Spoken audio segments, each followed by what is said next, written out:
All right, good afternoon, everyone, and thank you for joining our multimodality imaging conference. My name is Nadine Faza, one of the interventional echocardiographers, and I'll be talking about transcatheter edge-to-edge repair of the mitral valve, discussing the indications, screening process, procedural guidance, and post-procedural follow-up. So the objectives are to demonstrate the favorable and challenging baseline anatomical characteristics for transcatheter edge-to-edge repair, or TEER, of the mitral valve, emphasize the role of TE in the evaluation and procedural guidance, highlight intraprocedural TE markers of MR reduction, and finally review the post-procedural evaluation of residual MR post-TEER. And I want to mention this very important document, which is the guidelines for the performance of TE screening for structural heart interventions, published in JASN 2021. Please refer to it because it has detailed description about the different views and the measurements that we need to make before any transcatheter intervention. So mitral regurgitation is categorized broadly into two categories. One is the primary mitral regurgitation, and the other is secondary mitral regurgitation, which could be either ventricular or atrial. And these are different entities, and the management of each is different. Transcatheter mitral valve repair devices that are currently available, either FDA approved or under clinical investigations, include leaflet edge-to-edge repair with the MitraClip device and the Pascal device, direct and indirect annuloplasty devices, and cordial replacement devices or techniques. So these are the current transcatheter mitral valve repair devices. This is separate from transcatheter mitral valve replacement, which is also being undergoing clinical trials. And it's important to remember the 3D structure of the mitral valve because it helps you identify your pathologies and your catheters and devices in relation to surrounding anatomical structures. So this is a surgical view of the mitral valve. Your aortic valve marks the anterior leaflet. Your interatrial septum is on the medial aspect of the valve, and the appendage is on the lateral aspect. So you see here the small Watchman device, occluding the appendage. So anterior leaflet, and this is the posterior leaflet. Those scallops closest to the septum are A3 and P3. These are the medial scallops, and the ones closer to the appendage are the lateral scallops. So this is a view that we often refer to as we're doing procedures and providing intraprocedural guidance. So we can all have a common language in the cath lab and be able to communicate effectively with the interventional team. So to acquire a surgical mitral valve view, you want to remember that to get optimal 3D imaging, you need optimal 2D imaging. So 3D is not performed where you can't see much by 2D. So the 3D image relies on your 2D image. So make sure you obtain a view where your mitral valve annulus is horizontal, and then adjust the depth of the image so that you're seeing the mitral valve and the leaflet tips. You don't need to see the LV apex to get the 3D mitral valve view. And adjust the focus so that you're focusing on the mitral valve. So this is an example. So this is your bicommissural view. If you put your 3D zoom box, you want to make sure you include your annulus in that 3D box. And then you want to adjust your elevation width to include the aortic valve so that you have the aortic valve as your anatomical marker. And when you hit 3D zoom, you'll be able to get this 3D image. Again, you rotate so that the aortic valve is in the 12 o'clock position to get your surgical view, and then tip over the image so that you're looking directly at the mitral valve. You want to adjust the gain, so when you see brown material on top of the valve, then you take down the gain. So adjust the gain and you get that en face or surgical view of the mitral valve. Here you can see prolapse of the lateral scallops. This is a patient who presented to clinic for evaluation of TEER, severe mitral regurgitation, extremely symptomatic. And I like this case because it demonstrates that even if you have your diagnosis by 2D sometimes does not give you the full picture. So there's a clear evidence of a flail leaflet and there's severe mitral regurgitation. When we did 3D imaging of the valve, you do see that there's a flail leaflet at P3, but in addition, you have an anterior mitral valve cleft, which you would have otherwise missed if you're only relying on 2D imaging. And this can have implications for procedural planning. So the P3 flail and then your cleft. And this study was published in JACE in 2018, where they looked at about 1,000 patients with moderate or severe unexplained MR. So you look at the TTE, there's significant mitral regurgitation. It's clearly not secondary. There's no clear evidence of prolapse or flail. And 600 of these patients had 3D TE imaging to help determine the cause or the etiology of the mitral regurgitation. Out of these patients, 3.3% were identified as having mitral valve clefts, most commonly at A1. So again, when we're planning any mitral procedures, 3D imaging of the valve is very important in unmasking any pathologies that are hard to identify by 2D imaging. And 3D imaging can also help us obtain a mitral valve area at the leaflet tips. And this is an example of how we do it. You want to make sure you're measuring that leaflet at the leaflet tips, because that, again, can have implications on planning. Whenever you consider edge-to-edge repair, you want to make sure you're not going to be causing any significant mitral stenosis for your patient. So this is part of the baseline evaluation. And if you have mitral regurgitation, and as part of the quantitation, we can also calculate the 3D vena contracta area using 3D color Doppler. So different utilities for 3D imaging when we're evaluating patients for MR and planning an intervention. Determining MR etiology, this is an example of primary MR where you have a flail P2 versus functional MR where you see that there's annular dilation and bileaflet apical tethering. 3D imaging can also help you determine the extent of the pathology. So this is a patient who has P1 and P2 prolapse versus another patient who has multi-scallop prolapse involving both leaflets. Again, as we'll discuss next, these have procedural implications. And don't forget the commissure. So we're used to looking at the anterior leaflet and the posterior leaflet, but sometimes the pathologies can involve the medial or the lateral commissures. And it's important, 3D imaging can help you see that and localize that. And if you're trying to see that using 2D views, you might need to use off-axis imaging planes to see those commissures. So the 3D imaging can give you a hint that there's something going on with one of the commissures. And then when you go back to your 2D, you might have to use off-axis views to be able to see that segment as you're guiding a procedure.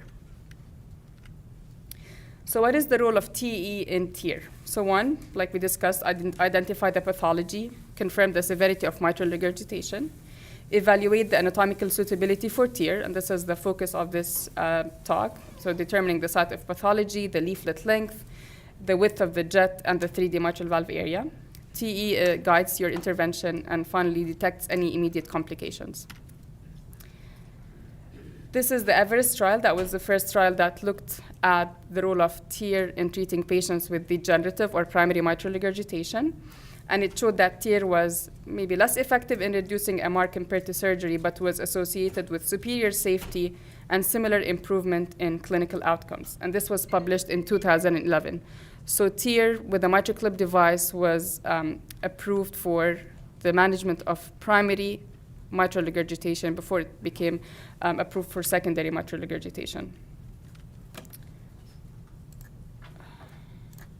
And that translated to the indications per the guidelines. So if you have a patient who has a high or prohibitive surgical risk with anatomy that's favorable for TEER and a life expectancy of more than 1 year, then TEER has a 2A indication. And it's important to remember that for degenerative or primary MR, surgical risk is important. So you can't offer this to patients who are at a low or intermediate risk. There's currently a trial looking at patients with intermediate surgical risk, but as of today, the approved indication is for those patients with high or prohibitive risk. And that's why when you have patients coming into clinic and they have mitral regurgitation and they're not high risk, and they want the MitraClip, you have to explain that it's not approved, that surgery is the gold standard.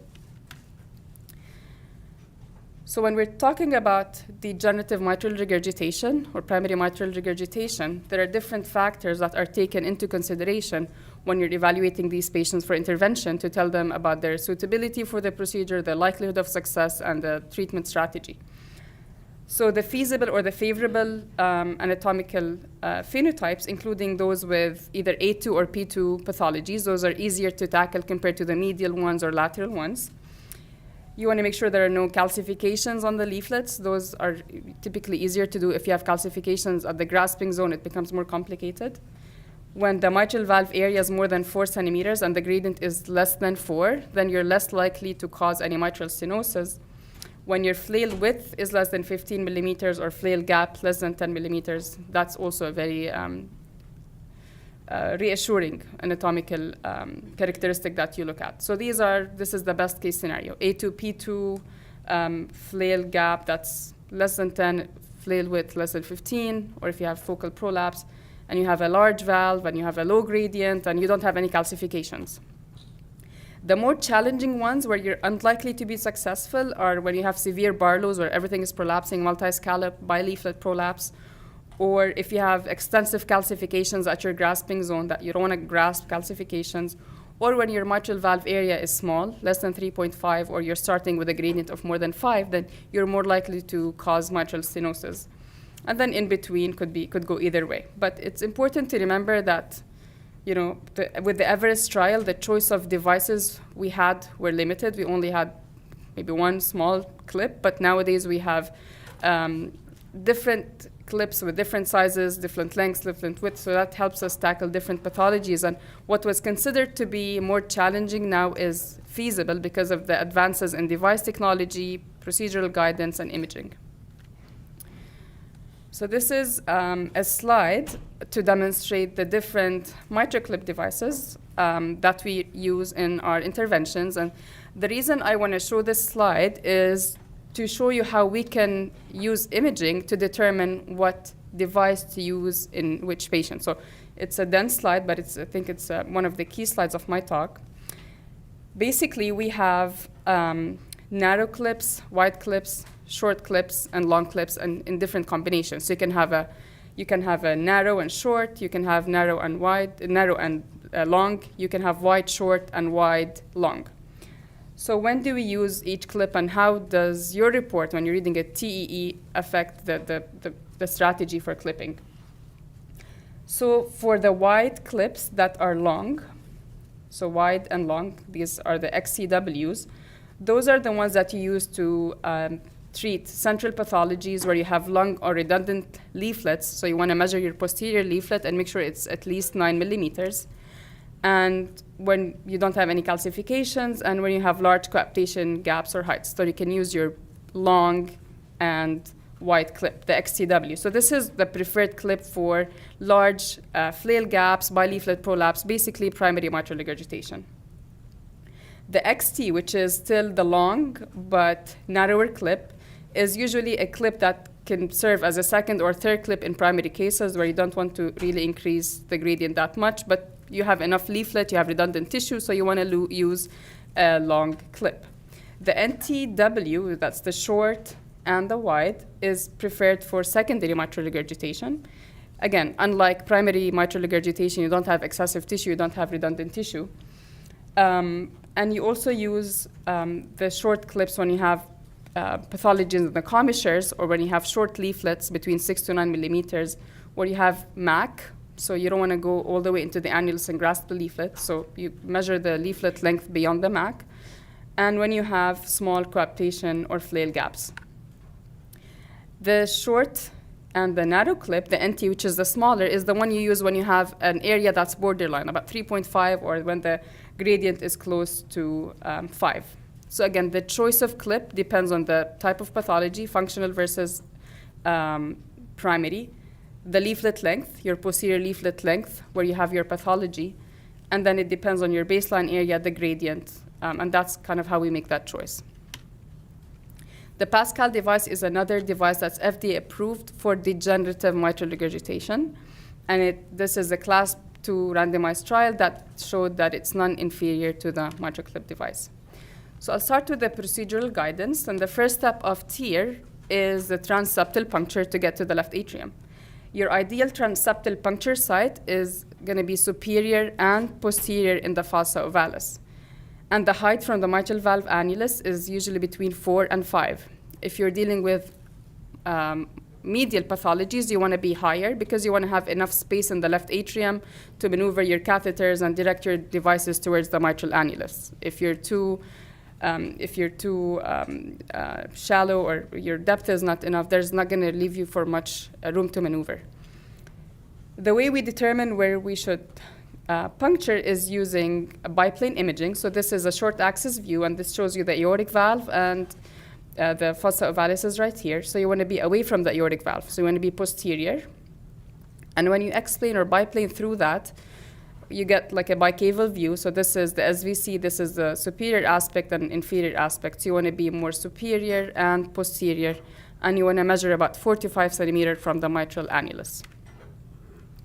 So this is a TE image showing tenting of the septum. So this is your transseptal needle, and it's tenting the septum in the posterior and superior aspect of the fossa ovalis. So you want to make sure you're in the thin portion of the septum. Otherwise, if you're in that thick portion, especially posteriorly, you can cause an atrial stitch where you go through the right atrial wall into the pericardium, into the left atrial wall, and that can cause pericardial effusions. And this is a 3D image demonstrating the tenting. So here you're looking at it from looking at the fossa ovalis, which is the circle here from the lateral aspect. You see the needle here at around 1 o'clock, and then you puncture, and your needle is now in the left atrium. This is a case of severe mitral regurgitation.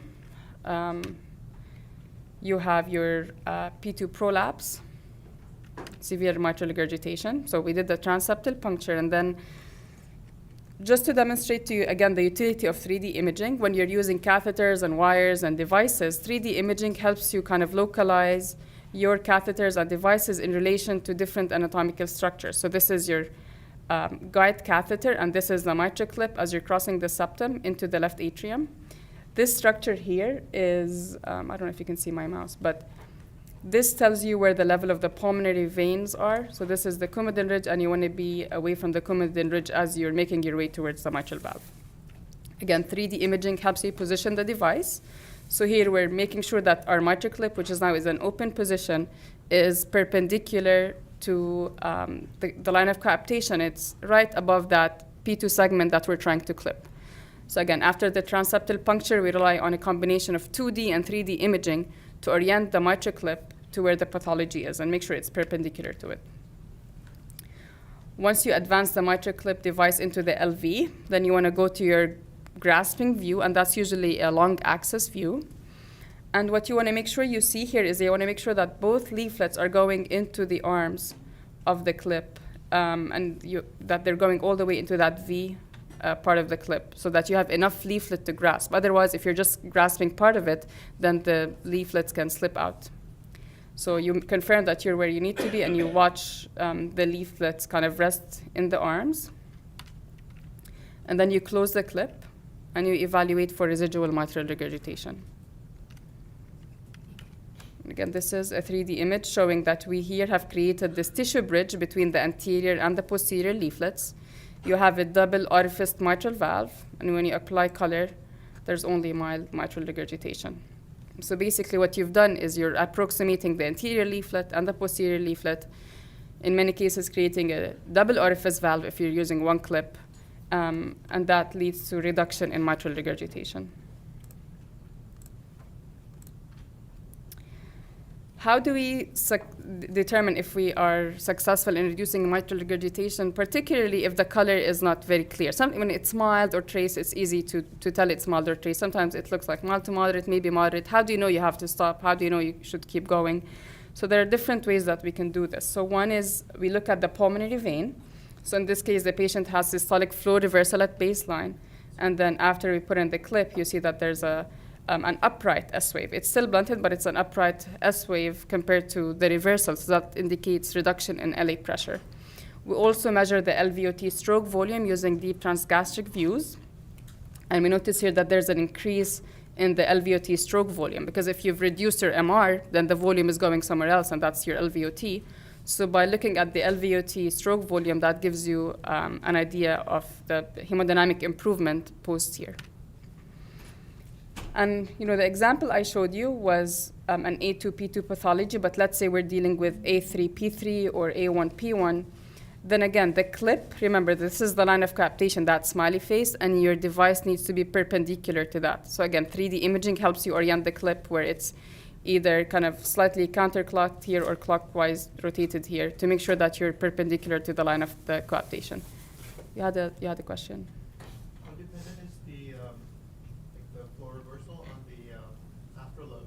So once you correct it, if the blood pressure is high, so I know for the V, when we're doing the catheterization, the V waves can be dependent on it. Is that the same with the echo? So they're dependent on many things, but one of them, if you have severe mitral regurgitation, you have high LA pressure, and with acute reduction in your mitral regurgitation, your LA pressure will drop, and we do measure the V waves and the LA pressure and the pulmonary vein. But before we release the clip, we don't have access to these hemodynamic data, so we rely on Doppler or echocardiographic data, and the pulmonary vein is one of them.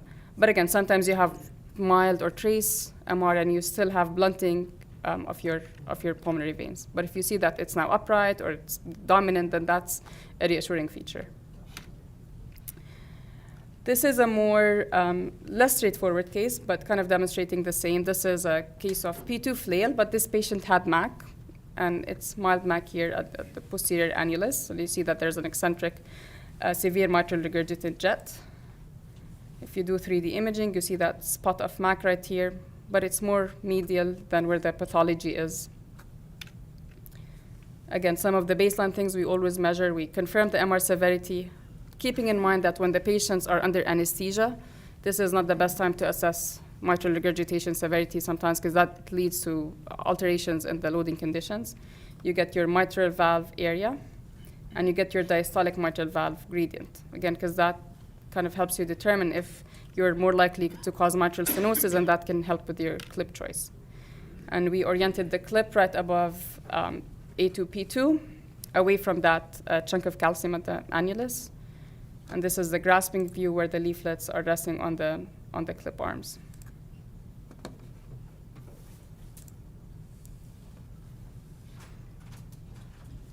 Indeed. Yes. Can you test it and release it? Or? Yes, absolutely. That's a great question. So you can. So once you close the arms, you reassess the mitral regurgitation. And if it's you started with moderate to severe and it's still kind of moderate to severe or moderate, then there are different things that you can do. One, you can open it and make sure you have enough leaflet in, and you can optimize it. So we say we're in the right spot, but we don't have enough leaflet, so you can open it and try to grasp more tissue into the clip, or you can move it slightly more medial, more lateral to see if that helps. If you do all these maneuvers, but your jet is wide, it's a big area of pathology, then you might need more than one clip. But you can adjust it, you can open it, you can change its location, you can actually, with the newer devices, release the posterior leaflet or anterior leaflet and regrasp or confirm the placement.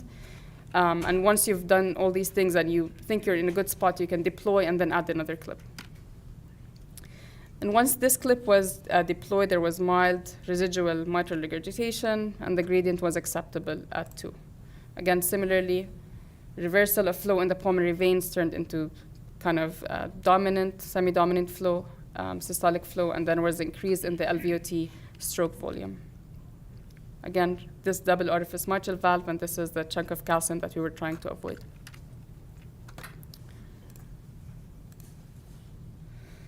Just want to highlight this paper by Taha Tab and our structural research team showing the TEER outcomes in patients with MAC. If you remember, part of the initial trials, patients with MAC were excluded from TEER. So this study showed that TEER in people with MAC can be feasible. Patients have mitral regurgitation reduction, improvement in quality of life. But remember, MAC is more of a systemic disease, so these patients usually have worse prognosis compared to people who don't have MAC. But if your calcifications, you don't have calcifications in the grasping zone, you have a gradient the area more than 4, your gradient is less than 5, and you're identifying the site of pathology, you can still do TEER in selected MAC patients. Let's look at this case. I don't know why. So this is, again, a flail posterior leaflet, but here, I don't know why it's flickering. The posterior leaflet looks short. There's MAC, there's severe MR, and 3D imaging of the valve, again, shows. Go back and forth sometimes. That's weird. So basically, the posterior leaflet was short. it's measured 5 millimeters, and the minimum you need is 6. You have calcifications here at the grasping zone, so you can't grasp that aspect of the valve. Your mitral valve area is 3.4 centimeters, so usually we'd like it to be more than 4 or 3.5 to 4 in borderline cases, and the gradient was high. So this was not a suitable candidate for TEER. So these are things that you need to look at: calcifications, area, gradient, number of scallops involved. This was a case of atrial severe mitral regurgitation. The area was 3.6, even though the gradient was only 4. And we attempted to do edge-to-edge repair. But we kept getting prohibitive gradients of 9 to 10, despite us repositioning the smallest clip available, so we could not deploy. So sometimes when you deploy a small clip, knowing that there's a chance you might cause mitral stenosis, you can try to reposition the clip. And if your gradient is prohibitive, then that's not a clip you're going to leave behind. So that's why baseline evaluation is important, because an area of 3.6 was kind of a red flag.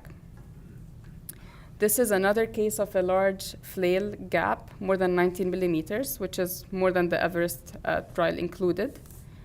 And using the big and wide clip, we were able to put in 2 clips in this segment at A2P2 and P3A3 and reduce the regurgitation to mild. Again, these are cases that were excluded from the initial Everest trial, but because of the newer devices that we have that are longer and wider, we were able to tackle more challenging pathologies. And this is a paper that was published looking at TEER in Barlow's disease, because again, that was one of the exclusions of the Everest trial, and it included 60 patients with Barlow's versus 69 patients without Barlow's disease. And patients with Barlow's disease had longer procedure times and required larger number of mitral clips implanted. But overall, there was improvement in their mitral regurgitation, and they achieved acute procedural success compared to patients without Barlow's disease.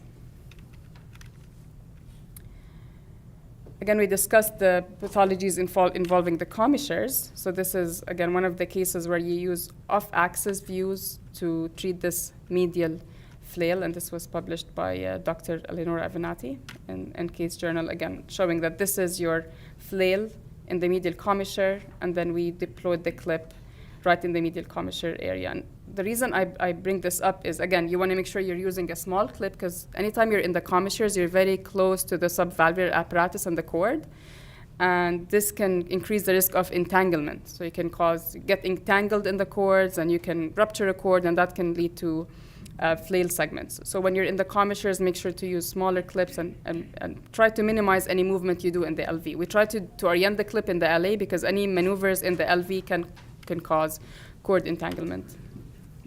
So what are the features of mild MR by TE? So what do we look for in the procedure room?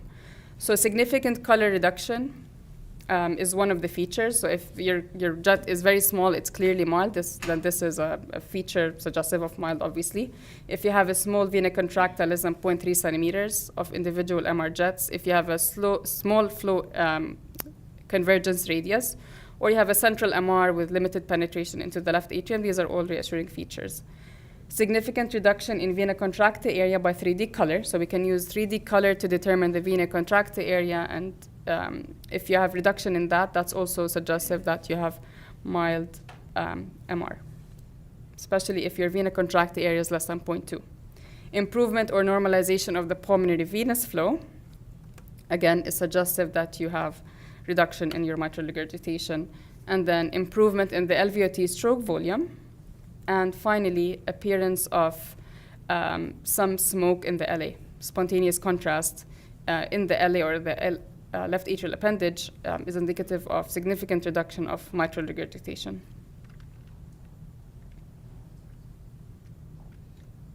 And this is a case where, I don't know why the videos are not playing, where we deployed 2 clips, and you can see here that there's, because of the low flow state, the reduction in MR, then we got some smoke in the appendage. Again, this is a paper highlighting the use of vena contracta area for evaluation of mitral regurgitation during the procedure. And it did show that if you get a vena contracta area of 0.27 centimeters or more, this has a good diagnostic accuracy for identification of more than or equal to moderate MR. So that's why we rely on vena contracta area of less than 0.2 to indicate mild MR. This was a study that kind of confirmed that. And this is a case, again, somebody with a flail posterior leaflet with significant mitral regurgitation, P1 prolapse. And when you get your baseline vena contracta area, it's 0.37 centimeters squared. You put a clip on, and the jet is eccentric. And in these jets, it's hard to assess whether it's improved, slightly improved, it's about the same. Again, vena contracta area can be very helpful, especially if you're determining whether to move the clip or place an additional clip. And the vena contracta area was not much significant from baseline, so you know that this clip needs to be adjusted or you need to put in another additional clip. Switching gears to talk about functional mitral regurgitation, and this is really a tale of two trials that were published around 2018. One was the MITRA-FR trial, which was a negative trial, and one was the COAPT trial. Both trials looked at the use of TEER in patients with secondary mitral regurgitation that were on optimal medical therapy. And the MITRA-FR, again, did not show any change in outcomes in patients who underwent TEER versus who were on medical therapy versus the COAPT group, the COAPT trial that showed actually the reduction in heart failure hospitalizations, improved mortality in patients with heart failure who underwent TEER. And there are multiple different reasons as to why the two trials were different, but touching on some of them, the inclusion criteria for the trials were essentially different. Severe MR was defined as a regurgitant volume more than 30 cc's or an ERA more than 0.2 centimeters squared for the MITRA-FR, and that's using the European guidelines, versus an ERA of more than 0.3 centimeters squared or a regurgitation volume more than 45 cc's according to the US guidelines. So, and the population itself, in the MITRA-FR population, the ERA was about 0.3 versus 0.4 in the COAPT trial, and the LVEDV was larger in the MITRA-FR at 135 cc's versus 101 cc's in the COAPT trial. So patients in the COAPT trial had more severe MR with smaller LVs compared to the MITRA-FR trials. Again, some differences regarding kind of compliance and how strict the GDMT was used, some differences in operator experience in performing mitral clips and the rate of procedural complications. But again, the main point is that the COAPT patients had more severe MR and had smaller ventricles compared to patients with MITRA-FR. And this looks at the population that were included in the COAPT trial. 85% of these patients had an ERA of more than 0.3 centimeters or had pulmonary vein systolic flow reversal. And about 10% using quantitation had an ERA between 0.2 and 0.3, but then had a regurgitant volume of more than 45 or a fraction more than 40% on a vena contracta width of 0.5. So again, remember when you're evaluating mitral regurgitation, quantitation is key. And again, this translated to guidelines. So the most important thing when you're seeing patients with functional mitral regurgitation is to make sure that they're on optimal medical therapy. So make sure that they're on the right medications. If they're candidates for resynchronization, make sure they're evaluated for that, because only after you've achieved this can you go and evaluate them for TEER. Because we've had a lot of patients who come into clinic with severe functional MR, and once they're optimized, their mitral regurgitation improves significantly. So this is the most important step for the management of secondary MR. Now, if they're optimized and the MR is still hemodynamically significant, then you would consider TEER if you have a favorable mitral valve anatomy, again, similar to what we talked about. The EF is between 20 and 50%. Your end systolic dimension is less than 7 centimeters, and your PA systolic pressure is less than 70 millimeters of mercury, and that kind of mirrors the inclusion for the COAPT trial. So this is a case where it actually happened during COVID, severe functional mitral regurgitation requiring a balloon pump. And you can see that there's apical tethering of those leaflets, and you can appreciate that there's a central coaptation gap right there, severe mitral regurgitation. Again, you see that there's tethering of the leaflets and mitral annular dilation. And the patient was treated with 3 clips and had mild to moderate residual mitral regurgitation. You see the tissue bridge here, A2P2, 3 clips with an acceptable gradient, and was immediately, we were able to remove the balloon pump in the procedure room right after those clips were deployed. This is a case of atrial functional MR. This is not in the guidelines yet, but as we talked about, there's ventricular functional MR versus atrial. You see atrial MR in patients with long-standing AFib, in patients with diastolic dysfunction, and this is usually central. So I'm using this case to demonstrate that, again, using 3D imaging, we can look at the valve from the LA side, and we can look at it from the LV side. So this is looking at the valve from the LA, and this is looking at the valve from the LV. So you can appreciate the atrial surface and the ventricular surface of the valve. And why is this important? This is a still image. So this is if you're looking at the mitral valve from the left atrium. You see a lot of color coming at you. Sometimes it's difficult to determine where the origin of this jet is, remember, because some jets are eccentric, so they can start medially and then go more lateral. So when you look at the LV side, then you're able to localize where that area of flow convergence is happening. So that's why we always get an LV view of the valve, because that helps us kind of localize the origin of the jet. Because if you're just looking at color in the LA, sometimes this can be misleading. So look at the LA side of the valve and the LV side of the valve.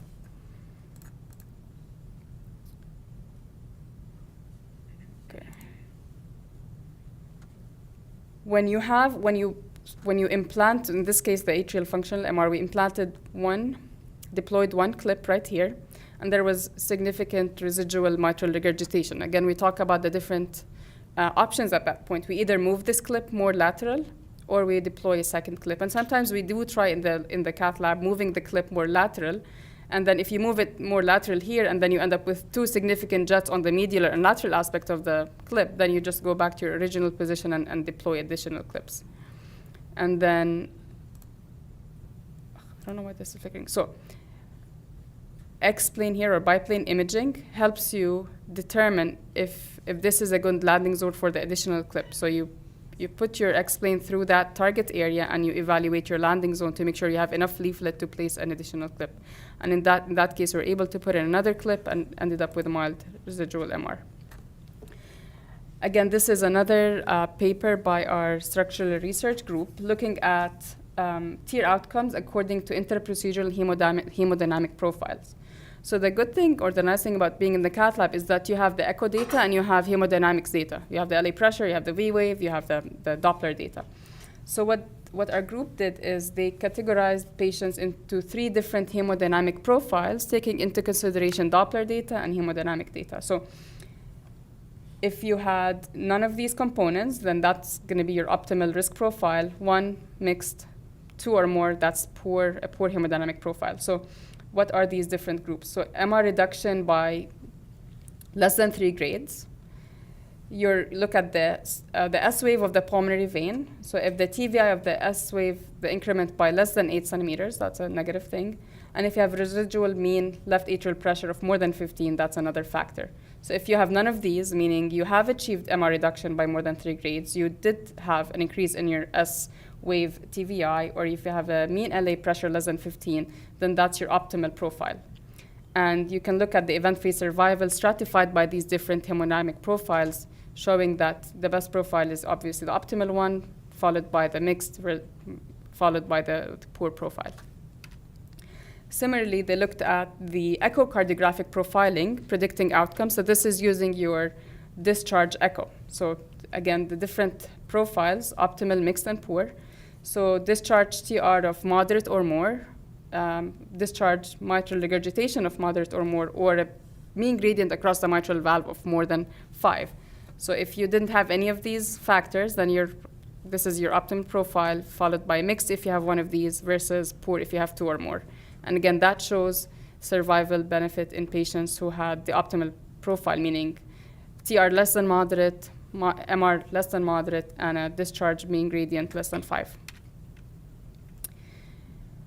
So we talked about the common causes of mitral regurgitation and how we tackle them. I'm going to give a few examples of the less encountered variants. So this is a patient who had mitral valve repair with a mitral valve ring. And now you have your mitral ring is right there. You see the echo densities at the annulus. And then you have central severe mitral regurgitation. And this patient was at a high surgical risk. So the 10-year recurrence rate of moderate to severe MR ranges between 10 and 35% after surgical repair of degenerative MR. And the special considerations that needs to be taken into consideration is the leaflet length and your mean mitral valve gradient and your mitral valve area if you want to evaluate these patients for TEER. So if you want to avoid surgery and not have them undergo redo surgery, then TEER is an option, but again, these special considerations. And unconventional 2D imaging and 3D imaging can be used because you want to try to avoid the shadowing that's caused by the mitral valve ring. And this is the largest international multi-center registry, which we were part of, looking at TEER in patients with recurrent mitral regurgitation after mitral valve repair. It included 104 patients, and they used different forms of imaging. So modified TE views, so you can get away from the shadowing, transgastric views sometimes, or ICE imaging. And the device success was 89%. The technical and success was 90%. MR reduction, significant MR reduction was achieved in 94%, and the in-hospital mortality was 2%. There was decrease in mitral regurgitation from baseline and improvement in the quality of life. So this just shows that in carefully selected patients, TEER can be an option in patients with previous mitral valve rings and who underwent surgical mitral valve repair. So in this case, we were able to deploy one small clip in A2P2 region with reduction in mitral regurgitation. Again, you want to make sure that the surgeon did not resect a ton of tissue so that you have enough tissue to grasp with the clip. So you want to evaluate your leaflet lengths, you want to evaluate the area of the valve and the gradient, because if you're starting off with a small ring, a high gradient, then TEER is not going to be an option. And if you have enough leaflet to grasp, then you can, this can be worth a try. The other option for these patients is undergoing valve in ring, TMVR, which we can talk about at a different time. But if you have enough leaflet, your gradient is acceptable, and the area is more than 4, then this is definitely an option. This is an interesting case of a patient who had a mitral valve repair with a ring, and this was complicated by systolic anterior leaflet of the mitral valve. So you see your anterior leaflet is hitting the septum, causing flow acceleration, LVOT obstruction with a peak gradient of about 70. So the patient was at a high surgical risk. So again, we used the MitraClip device to plicate the anterior leaflet. And we've used this in patients even without mitral ring, where patients come in and they have SAM, causing LVOT obstruction. They're at a high surgical risk. Even in the absence of MR, you can use the MitraClip device or edge-to-edge repair to plicate the anterior leaflet to prevent that LVOT obstruction. There are some case series that are published for use in patients with HOCM. And then we see that there's resolution of the systolic anterior motion of the valve. So what are the complications of this procedure? So one is pericardial effusion or tamponade. Again, you're moving wires and catheters and devices in the cardiac chambers. You want to make sure you have enough optimization of these structures, otherwise you can cause perforation. So you want to make sure that while you're doing a TE, you're also looking at the vital signs. Any point there's any change in the hemodynamic status of the patient, you want to pause, you want to go and you want to look for effusions and detect complications. Right to left shunting can happen as you're crossing after transeptal puncture, especially if you have patients with severe TR or high PA pressures. That can cause some right to left shunting. Single leaflet device attachment. So if your clip slips from one of the leaflets and remains attached to the other leaflet, that can be a complication, especially if you did not have enough leaflet to grasp. That's why it's important to always confirm that you've grasped enough leaflet to make sure that that clip is stable. Leaflet tear or perforation, chordal rupture. If you're doing a lot of maneuvering inside the LV close to the cords, you can get entangled and you can cause chordal rupture and flailed segments. Device embolization, very rare to happen, but I remember a few years ago we heard about a patient had MitraClip and then came in with an inferior STEMI, and that was a clip that kind of blocked the RCA. And again, mitral stenosis if you're starting off with a smaller valve. This is a case of a patient who had the MitraClip device and then ended up with biventricular shunting. So this is the left to right shunting, and then, I don't know, it's flickering. There is evidence of, believe me, there's evidence of right to left shunting, and this is deploying that ventricular, the left atrial disc. And then this is the final result where you have the ASD closure device and there was no residual shunting. So we talked about the interprocedural imaging. Let's talk about follow-up. So these are some of the features of mild MR when you look at your TTE. Before I talk about features of mild MR, when you're reading an echo post-TEER, there are certain things you want to comment on. One, you want to comment on the EF. You want to comment on the presence of any effusions. You want to comment on residual mitral regurgitation, which we'll talk about. You want to comment on the mitral gradient. So I want to mention exactly what that number is at what heart rate, because it's heart rate dependent. And you want to look at the septum, especially in the subcostal views, to comment on the presence of a shunt. Because again, you've caused the ASD, iatrogenic ASD, and we'll make sure if you're able to see it, that it's left to right. So residual MR, mitral gradient, presence of effusion, EF, and look for the shunt. So these are some of the features of mild MR. So those include a narrow, small jet with minimal aliasing, small vena contracta, there's no significant area of flow convergence. Anytime you see a PISA, you have to be concerned that there's more than mild MR. You also look at the pulmonary veins. If you have a systolic dominant pattern, then that's reassuring that your MR is not significant. If you have an A-dominant pattern on your pulse wave Doppler across the mitral valve, then again, that's suggestive that this is mild MR. And if you have an incomplete or a faint MR jet, again, that's suggestive that this is not severe. Things that would suggest moderate or more significant MR include this large, large area of the jet, area of flow convergence proximal to where your clip is. So again, anytime you see, sometimes we focus too much on the color in the atrium and forget to look at the color in the ventricle, which is more important. So always look more closer to the annulus at the level of the valve in the LV. If you're seeing a large area of flow convergence, then that should make you think that there's something more significant than what you're seeing if you're not seeing much color in the LA. If you have systolic flow reversal in your pulmonary veins, if you have E-dominant pattern, or if you have a dense or complete MR jet, you gotta pause and think and try to quantitate your MR.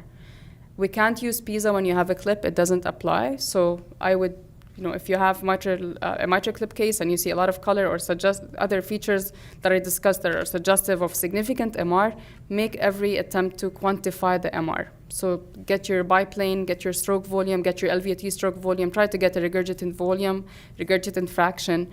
And if you think that this is significant, you can pursue TE imaging to further determine the etiology and confirm the severity, because you want to check why you have recurrent MR after TEER. Is it a complication, or is it just the pathology just advancing?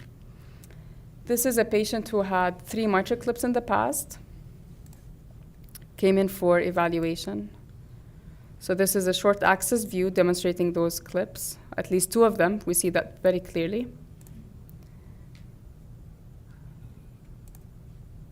I don't know if this is going to play. This is not going to play, but if you look at these still images, you see that there's an area of flow convergence right here, and then you see that eccentric jet that's posteriorly directed, and you have systolic flow reversal in your pulmonary veins.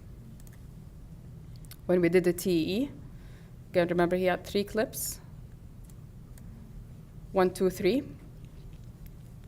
So they're still there. They're not in the RCA, but when you biplane through each one of them, you realize that the most lateral one is only attached to the anterior leaflet. So this is a case of single leaflet device attachment. The treatment for that is sometimes you can, depending on the anatomy, you can implant additional clips to stabilize this detached clip and treat the MR. I think we're close to 1 o'clock. I'll stop here. We'll discuss this at a later time and take any questions. Thank you for the wonderful talk. I was wondering, when we decide the candidacy appropriate for TEER, how do you take into account the gradient caused by the severe MR? Gradient flow dependent, which can be sometimes 5 or higher. That will get worse or will get better? Yes. I love this question. Is this the question? So Yes. I'll repeat it so that you guys can, yes, what's the second question? Second question is, if it's not atrial functional MR, you would expect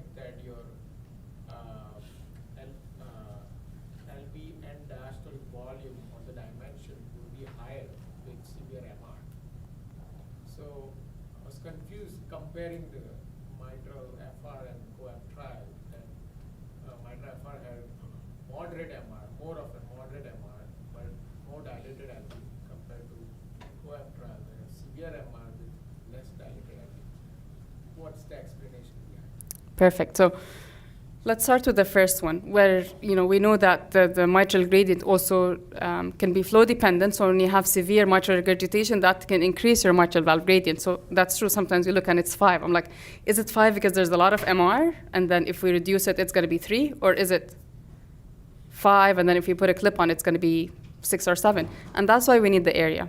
That's why we never just look at the mitral valve gradient. We always get the 3D mitral valve area, because then you take the gradient with the area. So if your gradient is 5 and your area is like 3.4, then that's concerning. Then you're at a high risk for causing mitral stenosis. But if your gradient is 5 and your area is 4.2, 4.5, then part of it is likely flow mediated. But one question, this is pre-procedure, right? But like intra-procedure, if you're trying to decide whether to put a second clip or not, and you face the situation, can you still do like a planimetry in the middle of the procedure? Or? We don't, but again, we look at the residual MR and we look at the gradient, and sometimes if we have mild to moderate MR, but now the gradient is up to 6, the question is, do we leave this patient with mild to moderate MR and a gradient of 6, which is what we usually do, or do we put another clip and get a trace MR, but then the gradient is 9, and we wouldn't do that. So it's a lot of conversation around what was the baseline gradient, what was the baseline area, because that, if the valve is large, then that's more reassuring for you to deploy additional clips. And then you compare your initial gradient with a follow-up gradient, and then sometimes it's a trade-off between mitral stenosis and mitral regurgitation at some point. Mild to moderate MR gradient of 6, which is slightly higher than where we'd like it to be, versus treat the mild to moderate MR, put another clip, and then end up with significant stenosis, which we wouldn't do. So sometimes it's a trade-off between some mitral stenosis for some, less mitral regurgitation. The mitral FR and COAPT basically just tells you that you're dealing with 2 different populations.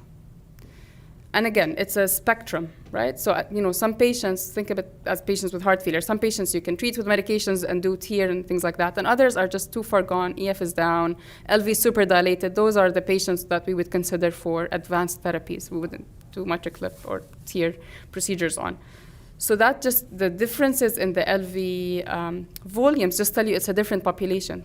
Their ventricles were more dilated. They did not have significant MR, so they did not derive much benefit from the TEER procedure. So it just kind of shows you how different these 2 populations are. And then the patients with more significant MR, maybe their ventricles are smaller, then those are the ones who derive the benefit. Other questions?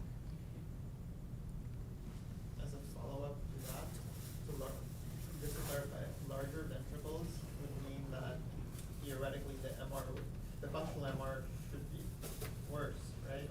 It depends on the population, right? So these patients, the MRs were only by US criteria, were in the moderate range, so less volume.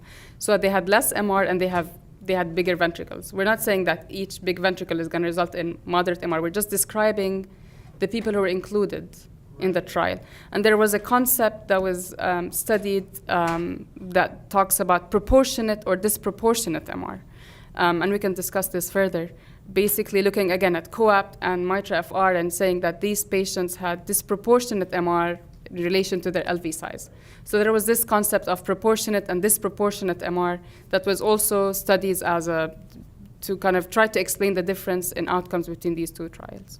It's like pulmonary hypertension. The RV is just so big, not able to generate enough pressure. Just equalization of pressure in LV and LV.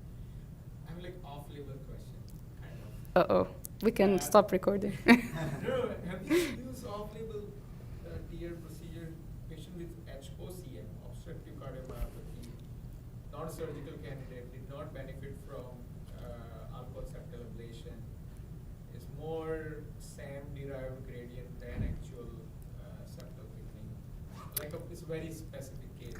There are multiple case reports and series of TEER being used in HOCM patients. We have used it in patients with severe LV obstruction secondary to SAM, not necessarily with HOCM, but patients with SAM, minimal MR, but we did use it to placate the anterior leaflet if this was the only option. So yes, it's been used. But But again, thankfully, the HOCM field has evolved so much over the last few years with all the different medications and the different options for patients. It's not commonly used, but there are definitely case reports and case years of it. And you've used here to placate the anterior leaflet in patients with SAM and severe LV obstruction, maybe like 3 of them. Is quick follow-up to see the residual MR? I know you talked about TE. Is MRI still considered equivalent post the clip? So we do get MRI also to evaluate mitral regurgitation post-clip, especially when you have like multiple jets, or if you don't think you're gonna, there's room for you to do another intervention. But I think the added benefit of doing a T in this case is looking at the cause of the MR. Is it that the leaflets have slipped out? Did you cause a tear? Is there room for you to deploy additional devices? And these things only TE can give you. So when we do it, it's both to confirm the severity and to look at the mechanism, and then for considerations for future interventions if feasible. Thank you. All right, thank you so much.